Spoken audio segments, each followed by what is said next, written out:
So here's how this trigger feels. Take up. There's my take up. My hit the wall. But once I get to the wall, it's like I'm trying to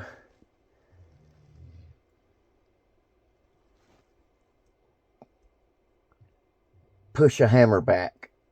It's like a double action pistol with a hammer.